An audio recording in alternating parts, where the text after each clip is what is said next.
Fala, meus queridos, está começando aí mais um Fala Tio João. E hoje, né, vamos voltar aí à nossa normalidade, tá? Vamos falar aí sobre os assuntos de geopolítica internacional e política nacional. Beleza? Cada um dos dois, eu sempre trago aí uns dois temas aí, né, mais importantes e vamos falar aí um pouquinho deles, beleza? Então vamos lá, geopolítica internacional, né? Vitória do Biden nos Estados Unidos nas ditas midterms, né? O que seriam, né, essas midterms e tudo mais, tá? E vamos trocar uma ideia aí, né, se o Biden teve uma vitória ou não. Para além disso, né, Ucrânia e Rússia farão uma reunião? Será que eles farão uma reunião? Aí os dois países andam fazendo algumas declarações que mostram uma possível aí, né, uma tentativa de reunião entre os dois, quem sabe aí uma aliança, alguma coisa assim, né? Vamos ver aí um acordo, né? Aliança não, um acordo entre os dois, vamos ver aí o que acontece, beleza? E aí, sobre a política nacional, também dois assuntos que nós vamos falar. Um deles, né? O primeiro, vamos falar sobre Bolsonaro, que não vai à reunião do G20. Tá, vamos aí, né, entender um pouquinho aí por que essa reunião do G20 ela é tão importante para esse ano. E vamos especular aí um pouquinho também por que o Bolsonaro não vai e tudo mais, beleza? E vamos falar também sobre Lula e o mercado sensível, né? Palavras dele aí, depois de fazer algumas declarações sobre, né, o seu governo, né, e o governo de transição dele, aí o mercado está reagindo, e aí diz o Lula que o mercado está muito sensível, né? Vamos debater um pouquinho sobre isso. Beleza? Mas antes disso, galera, pô, deixa o like aí, cara. Quem gostar dos conteúdos, mas é só quem gostar mesmo, cara. Se não tiver gostando, tiver achando que tá ruim, qualidade tá ruim, mano, pode me dar uma sugestão ou também pode só ignorar, não manda para ninguém, mas se você estiver gostando, estiver achando que tá te acrescentando em alguma coisa aí no dia a dia, que você tá aprendendo um pouquinho mais aqui comigo, pô, cara, manda aí pros seus amigos, compartilha com a galera, beleza? Pra gente poder trazer um pouco mais de informação pro pessoal. Tranquilo? Conta aí com vocês, com joinha, com like, né? Compartilhando aí com a galera. Bom, então vamos lá, vamos partir para os assuntos que é o que interessa aqui, né? Então vamos lá. Ainda, né, não saíram todos os resultados ali da Câmara dos Deputados, nem do Senado, né, no americano. E aí, a gente sempre fala, né, dessa questão aí das midterms aqui, né? A gente que eu falo, a galera que acompanha bastante aí a geopolítica e tudo mais, estava falando bastante das midterms, né, ultimamente. E o que são essas midterms? Elas são as eleições da Câmara dos Deputados, né, e do Senado americano, que sempre caem no meio de mandato presidencial, beleza? E elas servem para você, né, como um medidor ali, para você entender se o trabalho está indo bem, se o governo está mandando bem, se não está e tudo mais. Então, mas assim, historicamente, eu acho que apenas duas vezes ao longo da história que o partido do atual presidente ganhou as eleições. E o que a gente quer dizer com ganhar as eleições? É obter maioria do seu partido dentro dessas casas, né, da Câmara dos Deputados e do Senado. Então, quando, né, ou seja, sempre, né, os Estados Unidos ele tem essa história, esse histórico de sempre favorecer o partido de oposição ao partido do presidente dentro, né, dessas eleições aí, nessas eleições de meio de mandato, tá? Como disse, apenas duas vezes, né, o partido do presidente levou a maioria ali, né? E aí, cara, dessa vez, o que está acontecendo aí? Foi uma vitória do presidente Biden, não foi e tudo mais? Então, o que está acontecendo? Na Câmara dos Deputados, vou, né, mais uma vez aqui, pegar aqui o meu rascunhozinho para a gente não falar besteira aí. Beleza? Então, olha só, né? Na Câmara dos Deputados ficaram com 203 democratas e 211 republicanos. Porque é um número bem, né? Os republicanos estão aí em maioria, que né? Eu cheguei até a publicar no meu Instagram, quem me acompanha, que fala da onda vermelha, né? E tudo mais.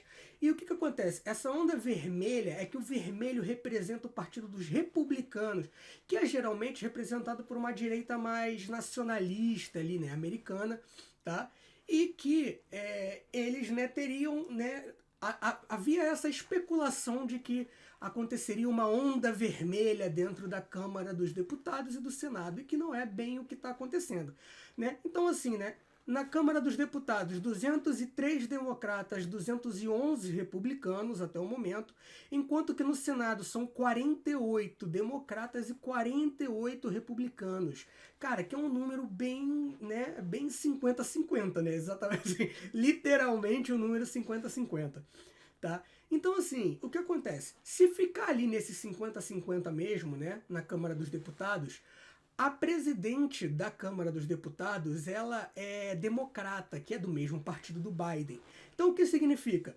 Todo mundo ali vota, mas ela, que é a presidente, dá o último voto, dá sempre o voto de Minerva, né? Que é o voto de Minerva, que é o voto decisivo, e eles continuam com maioria, o que não era nem um pouco esperado. E mais uma vez ali, né, no Senado, essa leve maioria republicana não é nada parecido com o que as pessoas estavam especulando para o que aconteceria, né? E aí, alguns dizem, né, que está sendo uma vitória do presidente Biden, mas eu diria aí que talvez isso seja uma derrota menos vexatória, digamos assim. É uma derrota, né, não tão vergonhosa, vamos dizer assim, tá?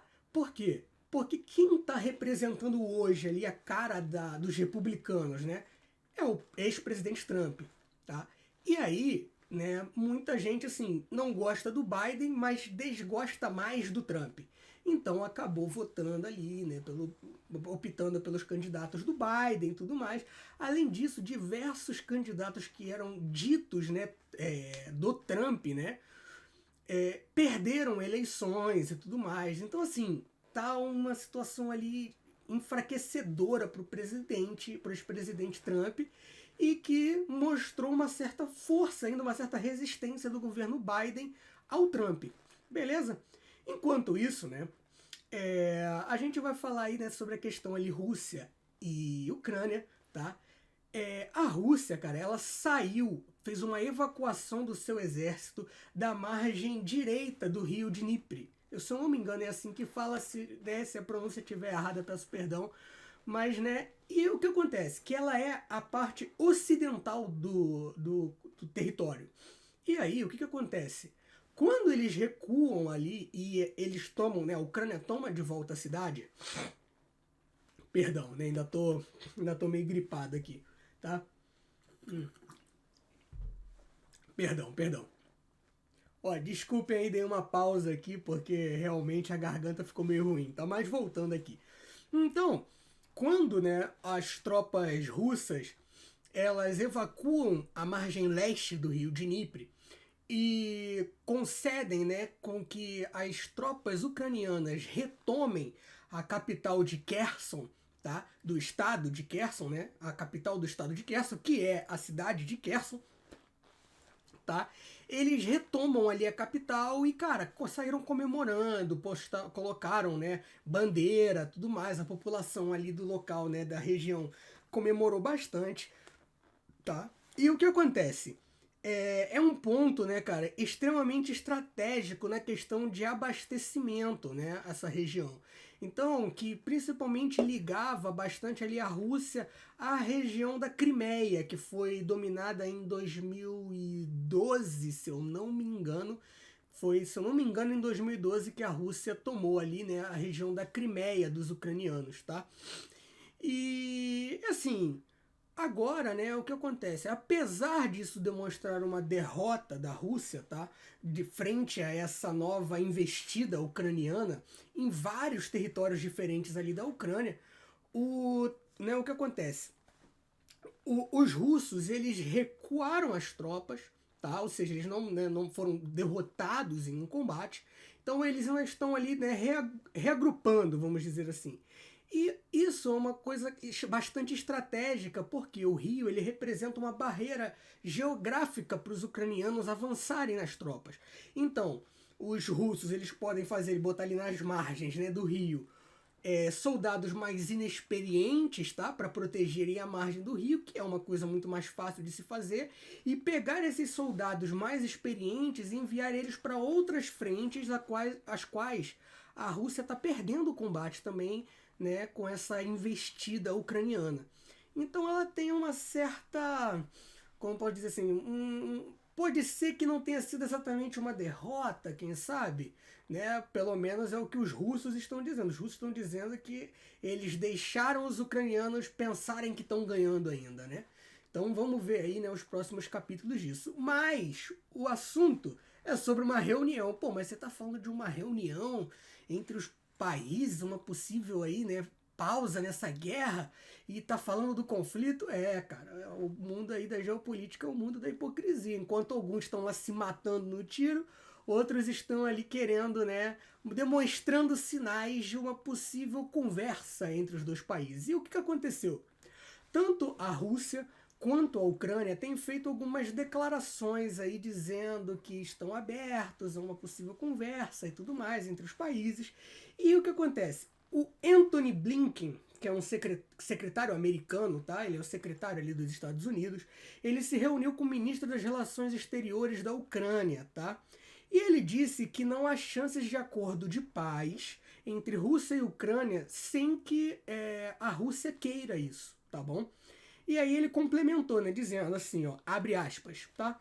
Ucrânia decidirá sobre qualquer estrutura de negociação com Rússia, fecha aspas, tá?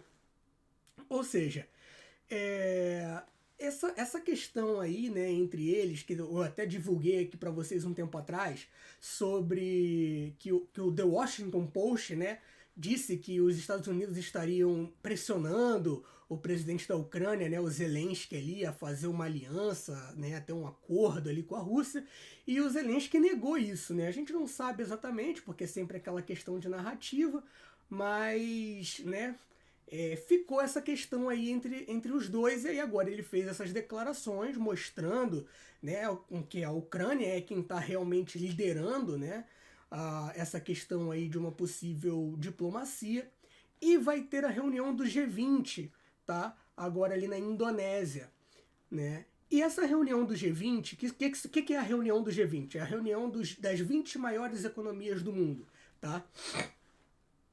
Ah, desculpa, esse corona tá brabo. Mas beleza. Então, assim, quem irá na reunião do G20 pela Rússia será o Lavrov, que é o ministro das Relações Exteriores da Rússia, tá? O Putin, ele tinha confirmado presença, ele disse que iria e não vai, tá? Ele agora aí, né, estão até especulando os motivos. Se quiserem, né, depois eu posso até trazer um pouco mais detalhes aí sobre essas especulações que o pessoal tá fazendo, tá? E pode ser que role uma reunião entre o presidente Zelensky, que disse que compareceria, né? Inclusive, era uma das coisas que fez essa reunião aí ser bastante debatida, tá? Porque possivelmente, né, ocorreria uma reunião presencial entre o Putin e o Zelensky, né?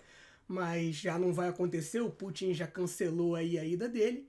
E, né, como disse, né, nessa reunião pode ser que, devido a algumas indicações que os dois países estão dando, ocorra uma reunião entre o ministro, né, o próprio presidente e o presidente da Ucrânia, com o Lavrov, né, que é o ministro das Relações Exteriores russas, né? E essa reunião aí pode ser um início de um acordo de paz, quem sabe, né? Os dois países estão dando essas indicações de que querem a paz, tá? Porque essa guerra já está sendo bastante penosa para ambos os países. E aí vamos ver, né? O que vocês acham aí? Deixem aí nos comentários, por gentileza, beleza? E aí nós vamos falar agora sobre a nossa política nacional, ok? E aí, né, já falei um pouquinho aí sobre a reunião do G20, o Bolsonaro disse que não vai à reunião do G20, beleza? E ele, ou seja, né, o Bolsonaro, depois de não ir à COP27, que ocorreu no Egito, né? E o que é a COP27, né? É a reunião para reduzir as emissões de gás na atmosfera, tá? Esses gás aí danosos aí à atmosfera, beleza? Ele também não irá à reunião do G20, que ocorrerá na Indonésia, né? Como eu disse para vocês aí, e quem soltou essa notícia foi o Itamaraty, né? Tá? E aí, né, quem vai participar da reunião do G20, né, será o secretário de Comércio Exterior e Assuntos Econômicos, Carlos França, tá? Isso aí quem vai representar o Brasil lá na reunião do G20. E aí, né, essa reunião do G20, como eu estava falando para vocês, ela vem sendo bastante importante por esses assuntos aí de Rússia e Ucrânia. Eles queriam banir a Rússia da reunião e tudo mais, mas a Rússia vai participar, embora ainda com ressalvas de vários países ocidentais, beleza? E, né, o Zelensky, né, pode, né, e deve ir à reunião, ele já tinha confirmado e até agora não desconfirmou, então acredita-se que ele vá até a reunião. Então, essa reunião aí do G20, ela tá cotada para ser uma das mais importantes aí, quem sabe, da história, né? E essa não ida do Bolsonaro, cara, mais uma vez, né? Por quê, né? Muitas vezes, por que os representantes não vão a essas reuniões? Alguns, né, faltam porque dizem, né, por desprezo aquilo, ou por quererem demonstrar uma falta de importância àquela reunião, como se não fosse algo importante para o seu próprio país, o que eu não acredito que seja o caso, tá? E aí, o que eu acredito? E aí é uma opinião minha, tá? O que acontece? O Bolsonaro, desde o início do mandato dele, em reuniões exteriores, ele sempre fez discursos acenando, tá, para a sua própria base eleitoral. E dessa vez o Bolsonaro não pode fazer o mesmo. Ele inclusive fez aí a gente passar um dos maiores micos internacionais da história, quando ele reuniu todos os embaixadores dos países, né, no Brasil e colocou a prova ali, né, a veracidade, né, das urnas eletrônicas. Então, quando ele faz isso, cara, é o presidente do teu país dizendo que as urnas e as votações do seu país não são confiáveis, mas ele também não apresentou provas, então isso pegou bem mal. E agora, né, o Bolsonaro pode ser que, né, não queira fazer um discurso que não acene para a sua própria base, coisa que ele não vai poder fazer, porque muitos outros, né, países já reconheceram a vitória do presidente Lula no Brasil. Então, eu acredito que seja por este motivo que o Bolsonaro não vai. E aí, né, mas a gente entra sempre no campo da especulação, não tem certeza do motivo, o Bolsonaro não deu um motivo, beleza? Qualquer um aí de vocês aí também que tiver alguma opinião, por favor, deixe aí nos comentários aí embaixo aí para eu poder ficar sabendo também, tá? E por fim, mas não menos importante, a frase característica aí, né? O Lula fez um discurso polêmico que desagradou o mercado, fazendo a bolsa despencar e o dólar subir mais de 4% em apenas um dia. Meus amigos, e aí, o que aconteceu aí nesse discurso do Lula, né? O Lula fez sua equipe de transição, incluindo ali, né, Maria do Rosário na transição ali de direitos humanos. Ele colocou também a irmã da Marielle em alguma coisa, se eu não me engano, racial. Enfim, não tenho muita certeza, tá? Pesquisem aí. Mas o que é importante aí nessa equipe de transição que ele faz? Lembrando, equipe de transição não é governo, são coisas diferentes, tá? Desculpa mais uma vez. O que acontece? Ele colocou ali, né, como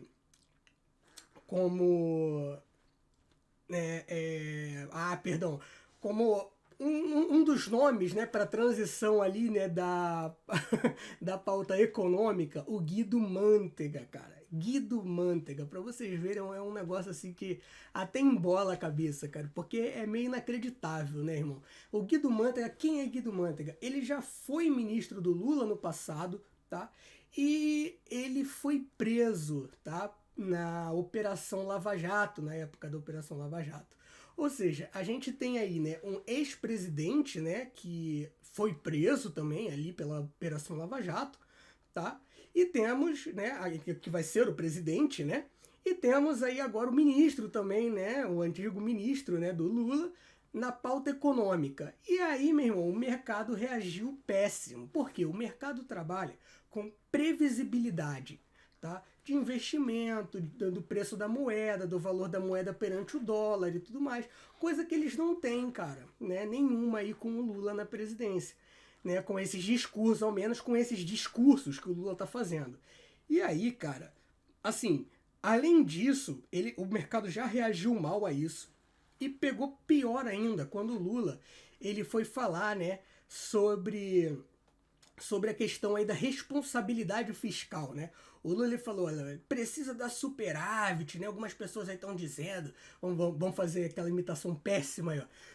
Algumas pessoas aí estão dizendo que precisa da superávit, que precisa parar de gastar, precisa tirar as pessoas que estão passando fome da fome.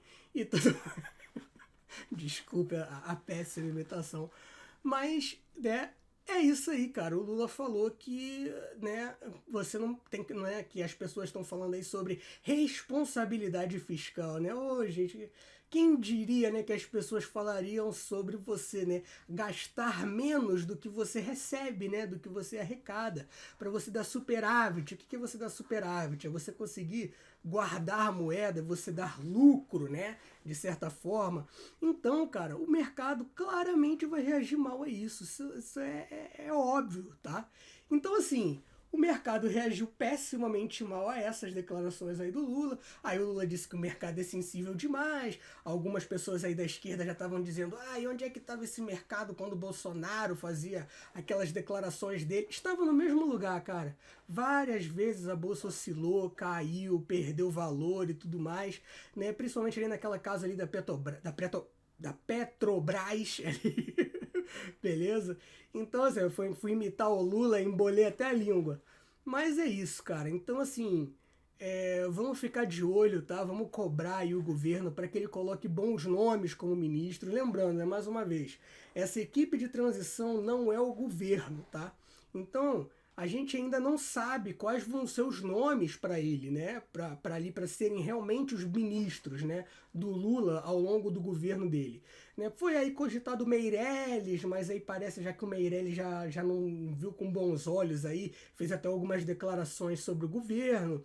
E, cara, o Lula ainda não falou quem vai ser ministro ali do agro, quem vai ser ali o ministro da fazenda e tudo mais, assim, ministros importantes do governo.